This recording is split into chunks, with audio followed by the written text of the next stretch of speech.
Olá, pessoal! Sejam bem-vindos para os meus alunos dos primeiros anos.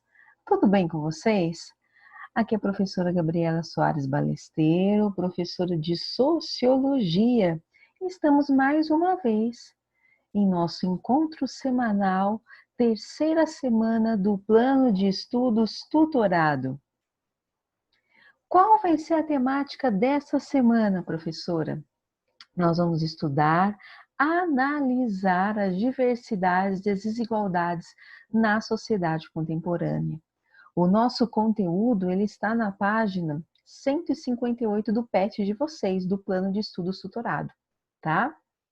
Bom, nós vamos estudar um pouquinho sobre socialização e identidade de gênero. Já dizia a feminista e socióloga Simone de Beauvoir, não se nasce mulher, torna-se mulher, né? Um caminho dentro da sociologia para se analisar as origens das diferenças de gênero é estudar a socialização do gênero, a aprendizagem dos papéis do gênero com o auxílio de organismos sociais, como a família e a mídia. Essa abordagem trazida pela Simone de Beauvoir faz uma distinção entre o sexo biológico e o gênero social, né? Uma criança nasce com um determinado sexo e se desenvolve em um segundo momento, tá? Assim, as diferenças de gênero, segundo Simone de Beauvoir, não são biologicamente determinadas, e sim são culturalmente construídas e produzidas, de modo que, com essa visão, as desigualdades de gênero surgem porque os homens e as mulheres são socializados em papéis diferentes, tá? Ok? Na socialização do gênero, meninos e meninas são guiados por sanções positivas e negativas, forças socialmente aplicadas que recompensam ou restringem o comportamento. Sendo assim, para essa corrente, como já foi dito, há uma divisão, há uma diferença entre o sexo biológico e o gênero. O gênero, que é como a pessoa se identifica, ela acaba sendo construído socialmente, tá? Segundo essa visão, ok? Mas já a vertente dos feminismos atuais consideram justamente gênero não como construção social, e sim gênero como situação ou gênero como ficção, tá? Essas são as correntes dos feminismos atuais, da teoria queer, teorias trazidas por Judith Butler, Preciado, Haraway, tá? Já tem essas outras vertentes, gênero enquanto situação ou gênero enquanto ficção, tá? Mas o conteúdo do nosso PET vai trazer essa diferença trazida por Simone de Beauvoir. Então, nós nos vamos ater a ele. Somente é necessário que vocês tenham esse conhecimento para saber que essa teoria, ela já está, teoria da Simone de Beauvoir já está sendo aos poucos modificada, transformada pelas atuais correntes de gênero, ok? Tá? Voltando ao nosso PET. Essa diferença, Simone de Beauvoir traz uma diferença entre sexo, que seria o sexo biológico, e o gênero enquanto construção social, que é como o indivíduo se identifica na sociedade, tá?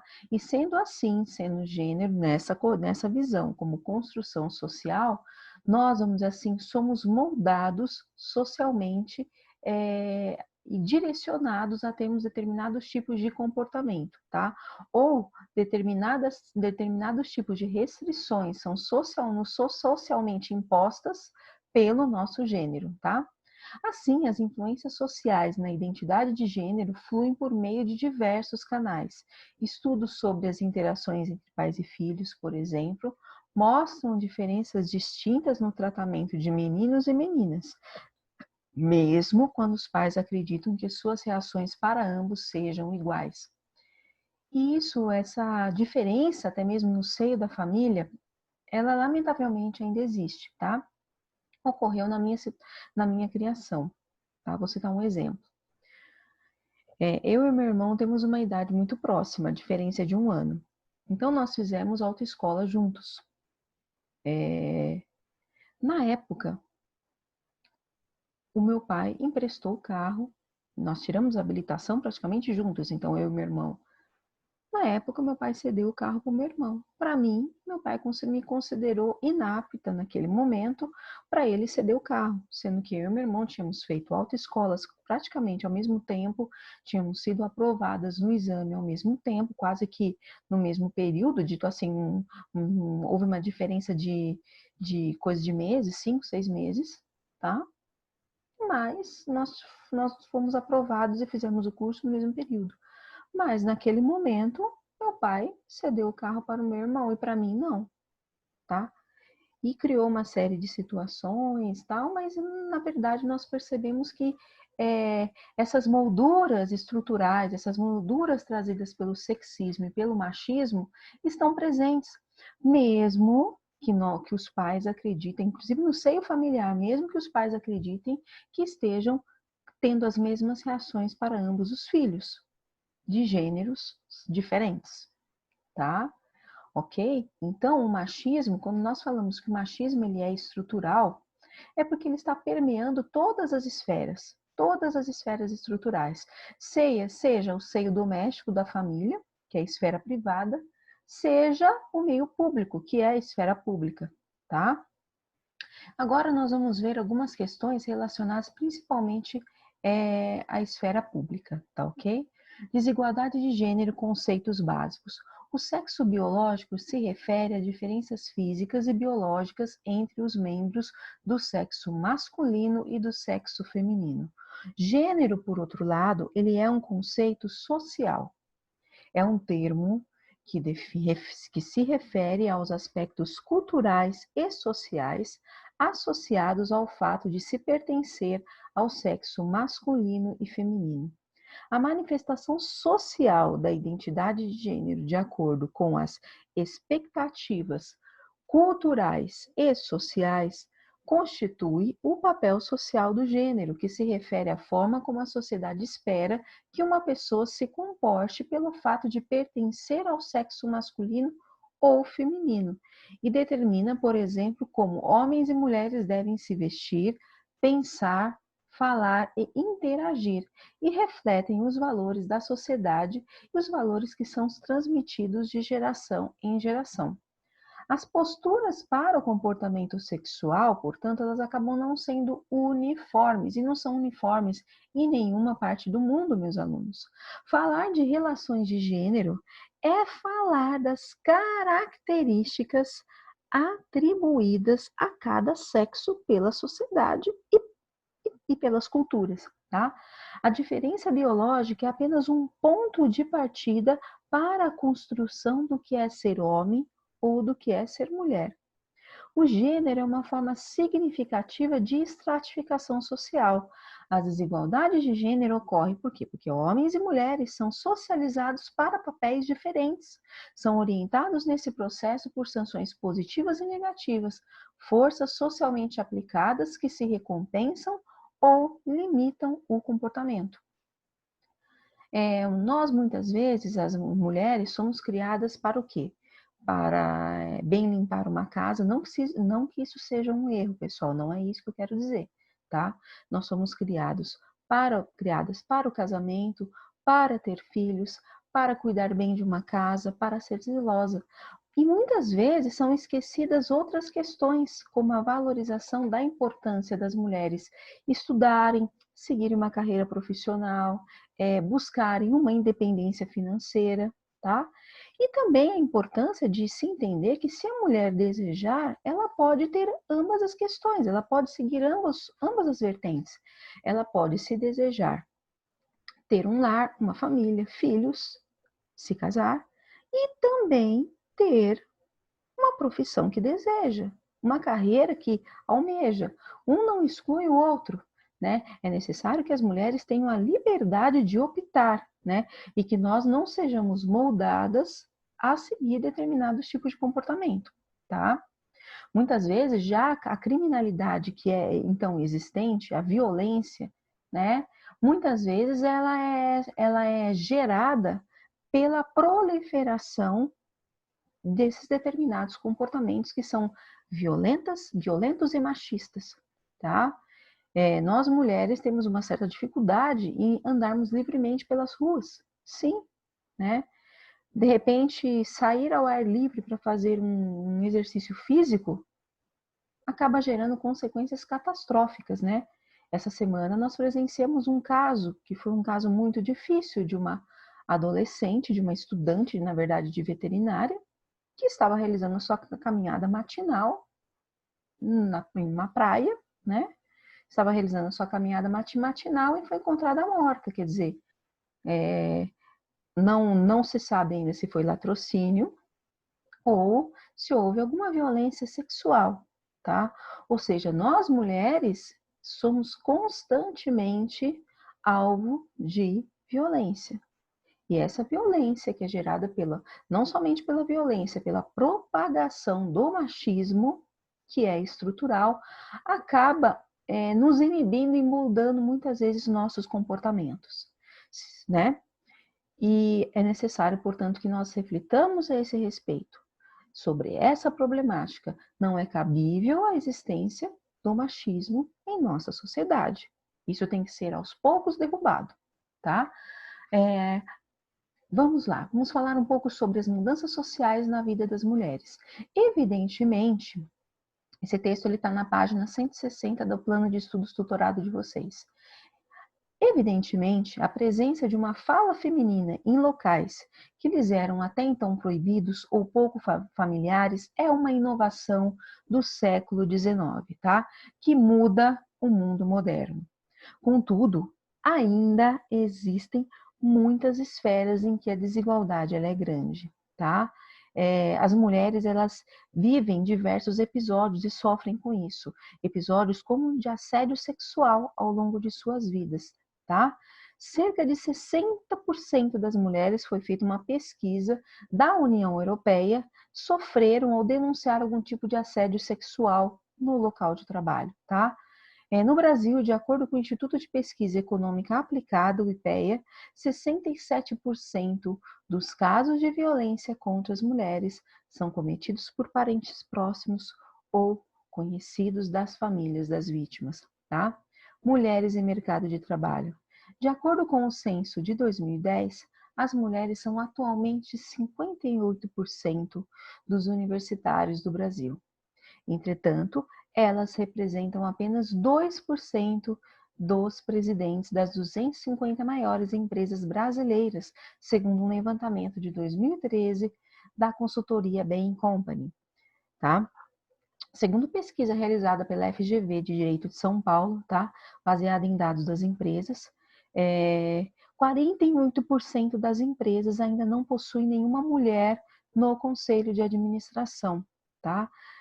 Ou seja, há uma dificuldade das mulheres conseguirem gerir ou angariar cargos de direção em empresas, na iniciativa privada, tá? Sendo assim, as mulheres ainda são as principais responsáveis pelos afazeres domésticos, lamentavelmente, né? E ainda há uma necessidade de uma dedicação feminina a essas atividades e muitos homens desprezar atividades que são até os dias atuais desprezadas pela maioria dos homens, tá? E ainda as mulheres encontram muita dificuldade no mercado laboral porque, apesar de exercerem funções que são semelhantes aos homens, acabam recebendo menos, tá? E essa é uma realidade, esses são desafios que são enfrentados pelas mulheres no mercado de trabalho. Portanto, quais são eles? O assédio, que pode ser um assédio moral ou sexual, tá? As dificuldades em progredir na carreira, muitas mulheres não conseguem cargos de gerência, cargos de promoção, tá? Elas muitas vezes não conseguem chegar a esses cargos, acabam sendo inúmeras barreiras, dentre elas a barreira sexista, tá? A barreira do machismo, ok? Até então existentes. Essa situação ocorre não somente na esfera privada, e sim na esfera pública, na esfera política. Nós temos muito poucas mulheres que exercem cargos políticos, né? É só irmos à nossa Câmara Municipal, é só verificarmos as notícias atuais em programas televisivos, onde vocês, jovens, podem vislumbrar os nossos políticos, em sua maior parte são homens, tá? Tivemos pouquíssimos, aliás, tivemos somente uma única presidenta na nossa nação, né? Ou seja, as mulheres compõem mais da metade da população brasileira e há uma limitação, uma dificuldade em relação ao acesso das mulheres à esfera pública, especialmente à esfera laboral e à esfera política, tá? Engraçado é que as mulheres, elas são a grande força para a economia mundial. Elas representam mais de 40% da mão de obra do mundo, mais de 43% da força de trabalho atuante, e são tão menosprezadas, tá? Há pesquisas que foram feitas em que países que promovem os direitos das mulheres e aumentam o acesso dela aos recursos e ao ensino, têm taxas de pobreza mais baixas, crescimento econômico mais elevado, menos corrupção do que países onde isso não ocorre, tá? De acordo com evidências do Estudo de Desenvolvimento e Gênero e Igualdade de Gênero e Direitos, Recurso e Voz do Banco Mundial, tá? Ok? Então, vamos... além disso, né, além dessas questões, como já citamos o exemplo do caso de violência que ocorreu essa semana, existe a violência contra as mulheres, tá? A violência contra a mulher no Brasil, aliás, tem um gráfico na página 161 do PET de vocês, que explica com muitos detalhes sobre isso. Ela é muito grande. A cada 2 horas, uma mulher é assassinada no nosso país. 30% das mulheres brasileiras já sofreram algum tipo de violência. 6 entre 10 brasileiros conhecem alguma mulher que foi vítima de violência doméstica. 1 entre cada 5 mulheres já no mundo consideram que já sofreram algum tipo de violência cometida por algum homem, conhecido ou não, tá? O que esse estudo ainda demonstra? Que a maior parte da ocorrência dessas violências é devido ao quê? Ao machismo, tá? Ao machismo. Ainda continuamos sendo oprimidas por essa sociedade que é machista, que é excludente, tá?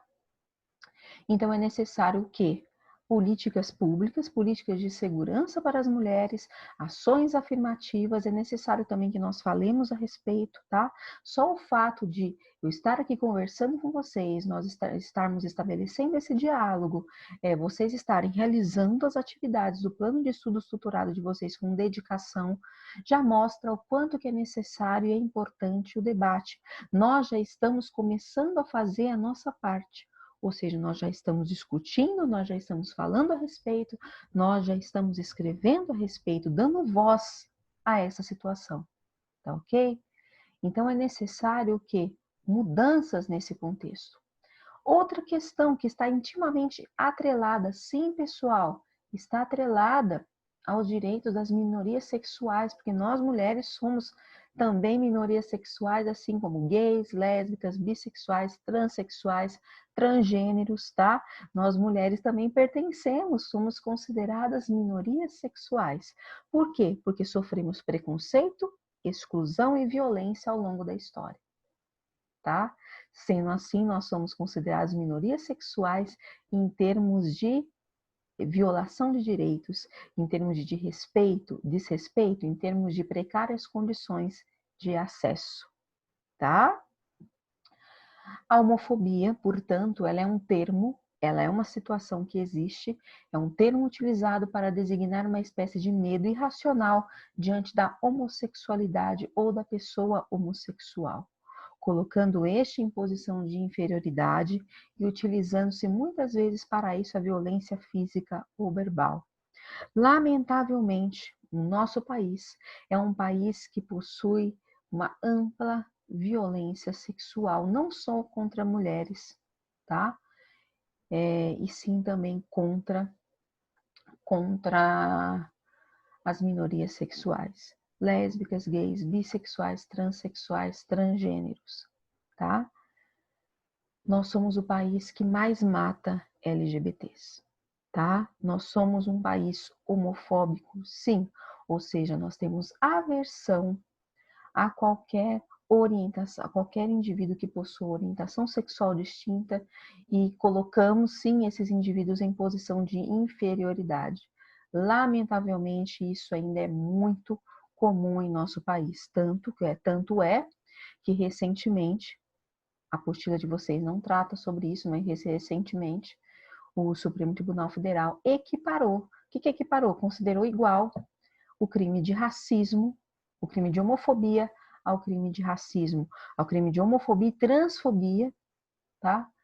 Como crime de racismo. Sendo assim, se esses crimes contra a violência contra LGBTs chegar ao conhecimento da autoridade policial, tá? E a motivação for a orientação sexual ou a orientação de gênero ou identidade de gênero, tá? Vai ter os mesmos trâmites que o indivíduo que estiver sendo processado pelo cometimento do crime de racismo. Ou seja, não caberá fiança, tá? Ele poderá, inclusive, sofrer as penalidades criminais cabíveis, tá?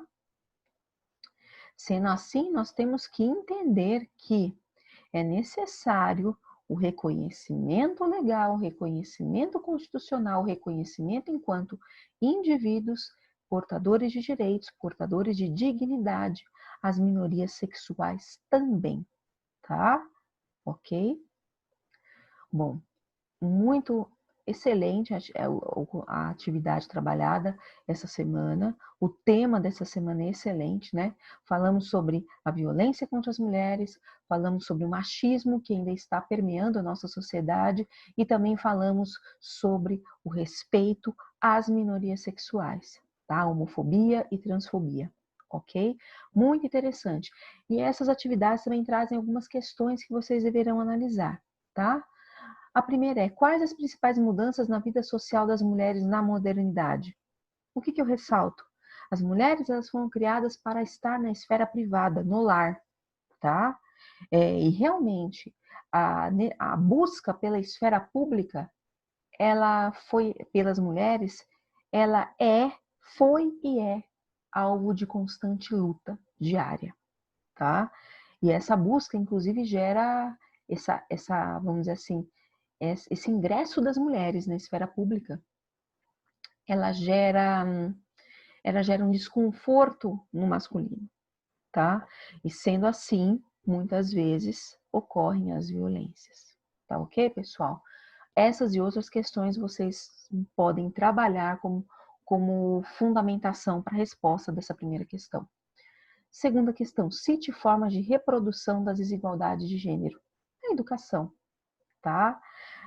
Nós reproduzimos desigualdades se nós educamos os nossos filhos, filhas, filhos, meninas e meninos, a reproduzirem esses padrões machistas, tá? Então, nós reproduzimos essas desigualdades, tá? E sendo assim, é somente através da educação que nós podemos modificar esses paradigmas. 3. Como combater a desigualdade de gênero no Brasil? Falando, discutindo, verbalizando, escrevendo, tá? É uma maneira que nós podemos, tem diversas outras, mas é uma maneira que nós podemos combater essas desigualdades. Como combater a violência doméstica? Denunciando, falando, orientando as mulheres, abrindo os olhos delas, que muitas vezes são cegas, né? Justamente o machismo, ele permeia tanto a sociedade, todas as esferas sociais, que muitas vezes nos causa cegueira em muitas mulheres, tá? Tem uma música da Pitty que fala sobre isso. Alguém me desconfigurou. Alô, aonde estão meus olhos de robô? Eu não sabia, eu não tinha percebido. É mais ou menos essa ideia, pessoal, tá? Mais ou menos essa ideia. A violência, ela existe em quaisquer relações e nós, mulheres, temos que perceber quando os nossos relacionamentos estão se transformando em relacionamentos tóxicos ou abusivos. Não só os relacionamentos enquanto namorados, e sim enquanto casamento, matrimônio, tá? Quando passa de uma sociedade harmoniosa, conjugal, para uma violência, para um relacionamento abusivo, é necessário que nós começamos a identificar essas diferenças, tá? E somente verbalizando, somente conversando, nós mulheres podemos identificar a existência de relacionamentos abusivos e verificar se estamos ou não em um relacionamento abusivo. Tá? Uma proposta de redação a partir da leitura dos textos motivadores seguintes e com base nos conhecimentos construídos ao longo de sua formação, redige um texto dissertativo argumentativo em modalidade escrita formal de língua portuguesa sobre o tema A Persistência da Violência contra a Mulher na Sociedade Brasileira. Ótimo! Vocês podem responder as demais questões e depois vocês podem condensar em um só texto. Mas, pessoal, prestem atenção, tá? Aqui é uma instrução no PET de vocês, porque eles pedem para vocês não fazerem um texto inferior a 7 linhas escritas, porque no Enem não são aceitas redações com menos de 7 linhas. Então, vocês têm que fazer uma estruturação delas. Um parágrafo introdutório, no máximo de 3 a 5 linhas, que vocês vão apresentar o tema. Vocês vão dizer para o leitor sobre o que vocês estão falando, tá? Já estou dando para vocês orientações de como escrever uma redação. Isso, né, no parágrafo de introdução. Vocês vão apresentar o tema para o leitor. Depois, no desenvolvimento, vocês vão tratar sobre essas diversas questões. Sobre o machismo, sobre a violência, questões que foram tratadas nessa unidade, tá? Vocês podem utilizar essa unidade como ferramenta para fazer a redação de vocês. O desenvolvimento, vocês podem colocar uma média de 3 a 4 parágrafos, ok? Isso para vocês fazerem uma boa redação, digna de um vestibular, digna de Enem. E uma conclusão. Uma conclusão de uma redação, vocês podem também fazer uma média de 3 a 5 parágrafos e vocês vão dar um fechamento para essa questão, tá? Para essa problemática. Inclusive, eu oriento vocês a pegar o último tópico do nosso estudo semanal, que falou sobre, penúltimo, aliás, políticas de segurança para as mulheres, ações afirmativas. De repente, seria uma estratégia para vocês concluírem a redação de vocês, tá? Seria uma estratégia de conclusão, ok, pessoal? Tá? Para vocês concluírem com propriedade a redação de vocês. Está certo? Então, ao todo, professora, quanto que seria interessante uma redação? Um parágrafo de introdução, no máximo 5 linhas, que vocês vão apresentar o tema. Depois vocês vão desenvolver o tema. 3 ou 4 parágrafos para desenvolver o tema. E uma conclusão, que vocês vão dar o fechamento, uma possível proposta de resolução para a situação. Possível, porque realmente, olha, não existe ainda, tá? Não tem uma proposta fixa, ainda não existe. Mas é uma possível proposta de resolução, num parágrafo de conclusão. Tá ok? Tá? Então, pessoal, façam as atividades essa semana, leiam os textos, qualquer problema, qualquer, né, questão, eu estou à disposição para o esclarecimento de dúvidas. Tá certo, pessoal? Um grande abraço a todos e firmes no foco. Continuem estudando, pessoal. Continuem estudando, que vocês vão conseguir ter um aprendizado significativo, sim. Só que é necessário o protagonismo do aluno, é necessário o interesse do aluno, tá? Em uma escola, o estudo não se faz se o aluno não tem interesse em estudar. E mais ainda, o indivíduo só vai conseguir ser um cidadão exemplar e só vai conseguir angariar seus objetivos no futuro através da educação, através do estudo. Então, mantenham o foco e sejam dedicados. Tá certo? Um grande abraço a todos.